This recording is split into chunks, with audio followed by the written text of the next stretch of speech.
புத்தகம் 6 உலகப் பயணிகளின் புத்தகம். காண்டோ 6 பெரிய வாழ்க்கையின் ராஜ்யங்கள் மற்றும் கடவுள்கள் பக்கம் 187.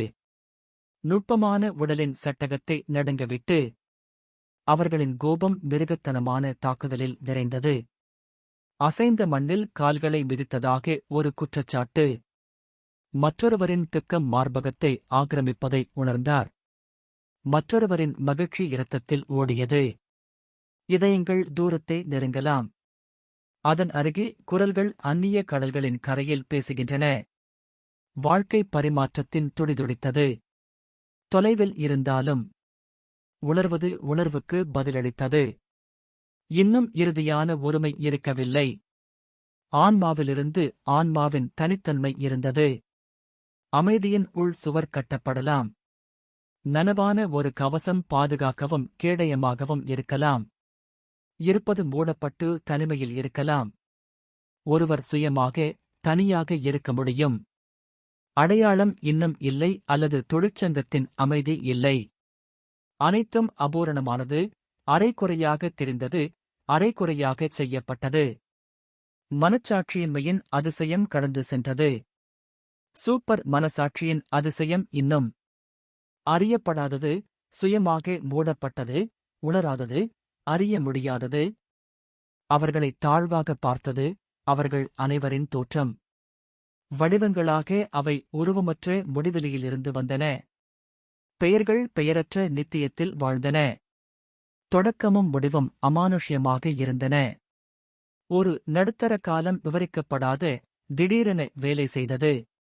அவை பரந்த வார்த்தைகளற்ற உண்மையை பேசிய வார்த்தைகள்.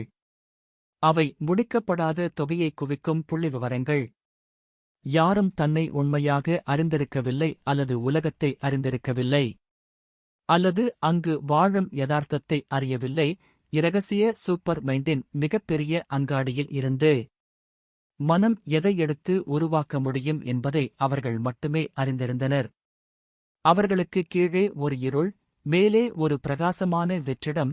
நிச்சயமற்ற அவர்கள் ஒரு பெரிய ஏறும் இடத்தில் வாழ்ந்தார்கள். மர்மங்கள் மூலம் அவர்கள் ஒரு மர்மத்தை விளக்கினர். ஒரு புதிரான பதில் விஷயங்களின் புதிரை சந்தித்தது. புத்தகம் 2 உலகப் பயணிகளின் புத்தகம். காண்டோ 6 பெரிய வாழ்க்கையின் ராஜ்யங்கள் மற்றும் கடவுள்கள் பக்கம் 188.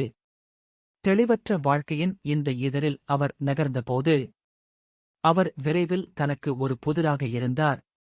அடையாளங்களாக அவர் அனைத்தையும் பார்த்தார் மற்றும் அவற்றின் உணர்வை தேடினார். மரணம் மற்றும் பிறப்பின் குதிக்கும் நீரூற்றுகள் மற்றும் ஆன்மா மாற்றத்தின் எல்லைகளை மாற்றியமைப்பதில் ஆவியின் படைப்பு பாதையில் ஒரு வேட்டையாடு. அவர் வாழ்க்கையின் சிறந்த மற்றும் வலிமையான பாதைகளில் அவளை பின்தொடர்ந்தார்.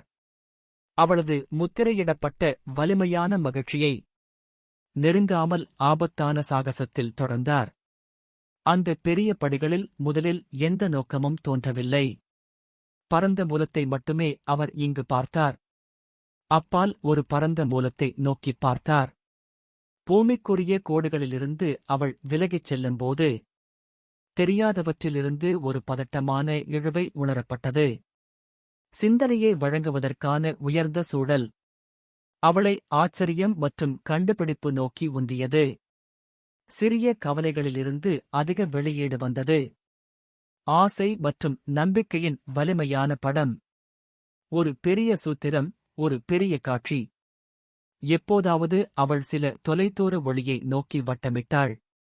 அவளது அடையாளங்கள் இன்னும் வெளிப்படுத்தியதை விட அதிகமாக உள்ளன.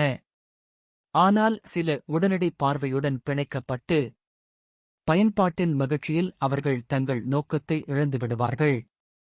அவற்றின் எல்லையற்ற அர்த்தத்தை அகற்றும் வரை அவர்கள் உண்மையற்ற உணர்வுடன் ஒளிரும் மறைக்குறியீடு ஆனார்கள்.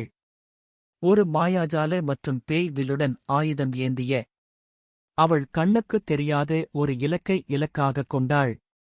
எப்போதும் அருகில் இருந்தாலும் தொலைவில் இருப்பதாக கருதினாள். ஒளிமயமான கதாபாத்திரங்களை உச்சரிப்பவராக. ஒரு நண்டு மந்திரவாதி உரையின் முக்கிய புத்தகம்.